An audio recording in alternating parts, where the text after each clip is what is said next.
Assalamualaikum warahmatullahi wabarakatuh. Hai semua, apa kabar? Semoga selalu sehat ya dan selalu ada dalam lindungan Allah Subhanahu wa taala. Amin amin ya robbal alamin. Nah, teman-teman, kembali lagi dengan aku. Nah, di video kali ini aku masih mau membahas mengenai masalah mengelola keuangan usaha laundry. Hal ini masih berkaitan dengan video aku sebelumnya, yaitu mengatur atau membuat perhitungan laba dan rugi untuk usaha laundry. Nah, hal ini juga berkaitan dengan pertanyaan dari salah satu subscriber aku di video aku tentang modal awal usaha laundry. Nah, di situ ada pertanyaan, bagaimana cara membuat perhitungan laba dan rugi untuk usaha laundry? Dan yang kedua ada pertanyaan juga dari subscriber yang sama, yaitu bagaimana cara mengatur keuangan hasil usaha? Karena sepertinya berapapun uang yang didapatkan dari usaha laundry tersebut, sepertinya kok habis gitu aja dan bahkan sering kurang gitu ya. Nah, untuk pertanyaan dari subscriber itu aku mau menyebutnya Bunda Bunga ya, karena kebetulan beliau tidak menyebutkan nama dan komen di kolom komentar aku pun menggunakan akun suami dan juga akun anaknya. Nah, untuk mengelola keuangan hasil usaha ini sifatnya aku sharing saja dengan Bunda Bunga, tidak bermaksud untuk menggurui atau apapun, tetapi kita bisa saling sharing ya Bunda, siapa tahu cara yang aku lakukan ini bisa membantu Bunda Bunga untuk mengelola keuangan hasil usaha laundry yang dijalankan. Karena hasil usaha laundry yang dijalankan oleh Bunda Bunga ini menjadi support utama di dalam mengelola keuangan di rumah tangganya. Dan sesuai informasi yang aku terima juga dari Bunda Bunga bahwa pendapatan kotor yang didapatkan adalah 16 juta rupiah dan pendapatan bersihnya adalah 10 juta rupiah. Berarti pengeluaran rutin Bunda di usaha laundry yang dijalaninya itu adalah 6 juta per bulan. Adapun pengeluarannya adalah untuk sewa tempat itu 2 juta, kemudian gaji karyawan 3 orang itu adalah 2 juta. Dengan gajinya itu borongan ya Bunda, 1.500 per kilo. Dan untuk biaya lain-lain sekitar 2 juta. Nah, ini untuk sewa tempat sepertinya memang tinggi ya Bunda, karena jatuhnya per bulan bayarnya.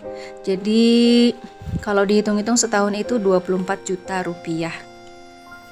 Nah, mungkin ada alternatif yang bisa aku sampaikan ke Bunda. Mungkin kita bisa pindah ke lokasi yang mungkin tidak terlalu jauh tetapi lebih murah, atau dijadikan per tahun untuk sewanya ini. Kalau aku memang waktu itu pindah dari lokasi yang lama ke lokasi yang sekarang, tetapi memang secara harga dia lebih tinggi. Tetapi meskipun dia lebih tinggi, aku mendapatkan ruangan tempat usaha yang lebih luas ya, karena semakin bertumbuh laundry yang aku jalani, aku merasa tempat yang lama itu kurang mumpuni, kurang nyaman untuk untuk dijadikan tempat usaha, karena terlalu banyak tumpukan-tumpukan pakaian kotor, pakaian bersih, jadi aku bingung kadang mau taruh di mana, belum lagi pakaian yang sudah selesai disetrika gitu ya. Nah, tapi ini kembali lagi ke Bunda Bunga, apakah memang mau pindah atau dijadikan per tahun, kembali lagi ya. Di sini aku hanya coba untuk memberikan alternatifnya saja. Nah, kemudian untuk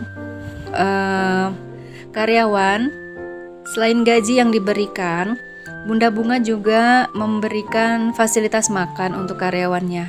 Nah, aku berasumsi untuk 3 orang karyawan ini taruhlah 10.000 ya sekali makan. Dan jatuhnya dalam 1 bulan itu 30.000 kali 30 hari itu 900.000. Nah, ini cukup besar ya Bunda sebenarnya untuk alokasi uang makan karyawan, karena aku sendiri juga tidak memberikan tidak memberikan fasilitas makan untuk karyawanku, tetapi aku mengalokasikannya ke gaji. Jadi misalkan gaji per bulannya aku fix ya, tidak berdasarkan per kilo jatuhnya tuh borongan kalau kita bilangnya ya Bunda ya. Jadi aku gajinya itu per bulan fix ada kurang lebih 2 juta. Nah ini aku nggak ada alokasi untuk uang makan, jadi aku juga nggak ada beban untuk harus belanja, harus masak, karena biar bagaimanapun juga dengan harga kebutuhan sekarang yang cukup fantastis harganya, ini sangat menguras keuangan di rumah tangga kita gitu ya Bunda, terutama keuangan di usaha laundry yang Bunda jalankan. Mungkin ini bisa dialternatifkan oleh Bunda, apakah gaji karyawan itu dijadikan gaji bulanan tetap atau memang untuk uang makannya ini ditiadakan tetapi dialokasikan ke gaji yang mereka terima. Kemudian untuk keperluan laundry mungkin kurang lebih sekitar 1.100.000 ya, karena untuk biaya lain-lain itu jatuhnya 2 juta. Nah untuk pendapatan bersih yang Bunda dapatkan itu 10 juta sebulan. Sebenarnya ini jauh dari kata cukup ya Bunda. Kalau menurut aku, karena pendapatan laundry aku tuh nggak sampai 10 juta sebulan ya untuk bersihnya sekarang ya era pandemi. Kalau dia sebelum pandemi itu memang cukup lumayan pendapatan aku per bulannya untuk pendapatan bersih. Nah untuk pendapatan bersih ini aku juga ada 2 alternatif. Sesuai dengan informasi yang aku terima dari Bunda Bunga, bahwasanya untuk kebutuhan pokok itu dia menghabiskan kurang lebih 1 juta. Dan Bunda Bunga juga memiliki anak, ada yang sudah kuliah dan itu ngekos. Jadi aku berasumsi biaya anak sekolah per bulannya itu 2 juta. Kemudian untuk yang lain-lainnya 2 juta, karena aku nggak tahu detail ya pengeluaran di rumah tangganya Bunda itu seperti apa. Jadi di sini aku hanya berasumsi saja. Nah, untuk total pengeluaran Bunda di rumah tangganya itu kurang lebih 5 juta. Berarti kan sebenarnya ini masih ada sisa 5 juta ya dari 10 juta pendapatan bersih yang Bunda Bunga terima. Nah ini aku alokasikan ke 2 tabungan Bunda. Yang pertama adalah tabungan untuk usaha itu sendiri, kemudian tabungan untuk rumah, tabungan wajib untuk rumah.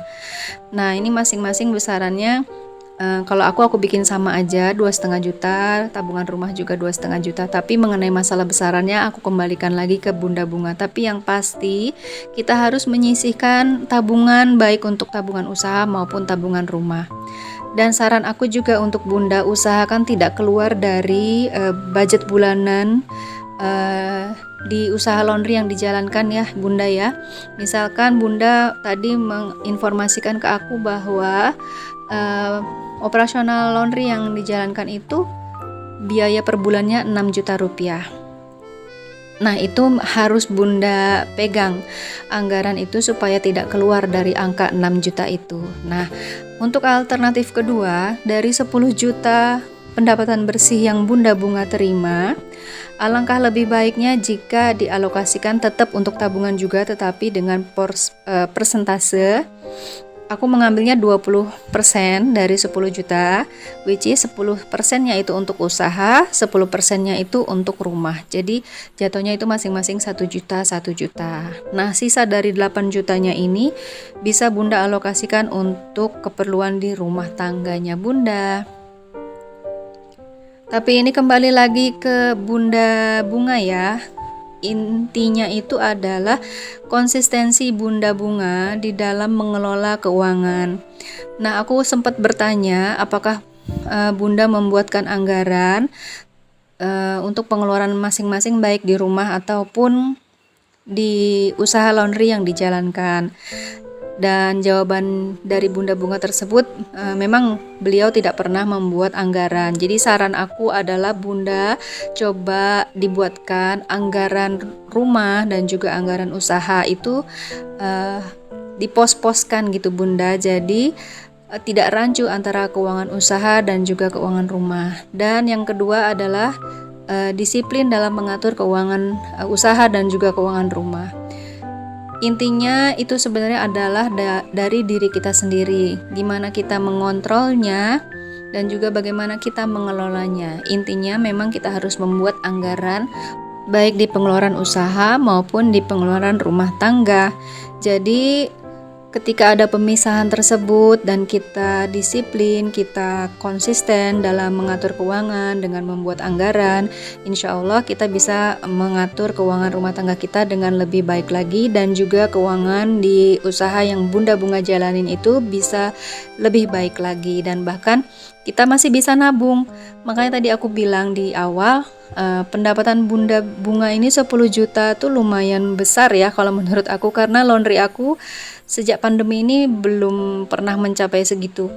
Tapi itu pun aku masih bisa bersiasat untuk mengelolanya, aku masih bisa nabung untuk rumah tangga, aku masih bisa nabung untuk usaha laundry itu sendiri gitu.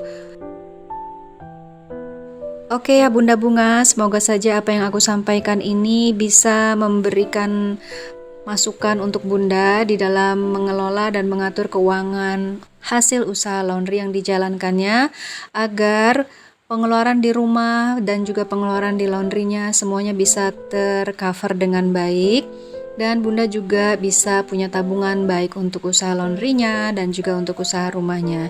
Intinya sebenarnya adalah kembali ke diri kita sendiri, bagaimana cara kita berdisiplin di dalam menggunakan uang tersebut dengan sebaik-baiknya. Oke Bunda, segitu dulu video aku ya.